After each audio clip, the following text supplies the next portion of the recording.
ગીર સોમનાથ જિલ્લામાં કેસર કેરી પકવતા ખેડૂતો ચિંતામાં મુકાયા છે। આ વખતે વાતાવરણ પલટાના કારણે કેરીના ઉત્પાદનમાં અછત જોવા મળશે। ખેડૂતોના મતે ફ્લાવરિંગ 3 થી 4 સ્ટેપમાં થયું છે અને એટલું નહીં, અનેક બગીચાઓમાં 50% ફ્લાવરિંગ હજુ સુધી થયું નથી। તો મોટા ભાગના બગીચા એવા છે જ્યાં ફ્લાવરિંગ તો થયું છે, પરંતુ આંબા પરથી નાની કેરી નીચે ખરી રહી છે। ત્યારે કૃષિ વૈજ્ઞાનિક રમેશ રાઠોડનું કહેવું છે કે વાતાવરણમાં થઈ રહેલા ફેરફાર એ જવાબદાર છે। એટલું જ નહીં, વર્તમાનમાં વર્ષ પૂરતી ઠંડી ન પડવાને કારણે ફ્લાવરિંગ ઓછું થયું છે અને ઉપરથી કેસરના ફ્લાવરિંગમાં અનેક જીવાતો પણ જોવા મળી, જેથી બાગાયતી ખેતી કરતા ખેડૂતોને નુકસાનની ભીતિ સેવાઈ રહી છે। આ વર્ષે જોઈએ તો આમ તો ખેડૂતો માટે ઘણું બધું નબળું વર્ષ કહેવાય આંબા માટે, કારણ કે સતત જે વાતાવરણમાં ફેરફાર હોય એમાં દિવાળી પછી જે માવઠું જોયું એટલે ફ્લાવરિંગની અને એમાં કેરી બંધાવવાની જે પ્રક્રિયા છે એમાં ખૂબ મોટો વિક્ષેપ આવ્યો। અત્યારે 2-3 સ્ટેપની અંદર આંબા જોવા મળે। એક તો ઘણી જગ્યાએ જે ફ્લાવરિંગ આવે છે, ઘણી જગ્યાએ મગ્ગીઓ બંધાય છે, ઘણી જગ્યાએ કેરીની સાઇઝ પણ ઘણી બધી મોટી પણ થઈ ગઈ છે। એટલે આ અલગ અલગ જગ્યાએ અલગ અલગ ઋતુના ચક્રને કારણે જોવા મળે છે।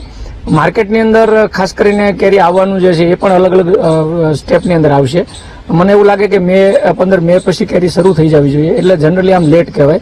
એટલે ખેડૂતોને જે આવરણ છે અત્યારે એ પણ ઘણું ઓછું છે, ફ્લાવરિંગ પણ ખૂબ ઓછું છે અને એમાં અત્યારે સમસ્યાઓ પણ ઘણી બધી છે।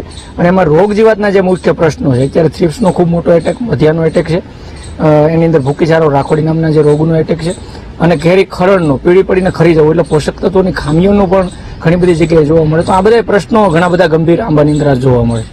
વાત કરવા માંગુ છું તો અત્યારે જે છે એનો સમય છે કેરીનો એ 1 મહિનાથી 1.5 મહિના સુધી મોડી જે મોર આવવાની પ્રક્રિયા જે ચાલુ થઈ છે, અને એનું કારણ પણ એક છે કે આ જે વાતાવરણ છે ગ્લોબલ વોર્મિંગને કારણે જ્યારે ઠંડીની જરૂર હોય ત્યારે ગરમી પડે, ગરમીની જરૂર પડે જ્યારે ઠંડી પડે, એ વાતાવરણ અનુકૂળતા ન હોવાને કારણે પણ આ જે મોર છે મોડો આવ્યો છે। અને મોર છે એ 2 વર્ષના જે ધ્યાનમાં રાખીને આપણે વાત કરીએ તો 2 તબક્કામાં તમામ મોર આવી જતો, પણ આ વખતે 3 થી 4 તબક્કામાં આ મોર આવવાની પ્રક્રિયા ચાલુ છે। હજી ઘણા આંબામાં મોર જ નથી આવ્યો, એમને કોલાઈ ગયા। અને અત્યારે જે ખાખડી છે કેરી એ સોપારીના દાણા કરતા પણ મોટી થવી જોઈએ। અત્યારે બજારમાં પૂર જોશમાં ખાખડી આવવી જોઈએ।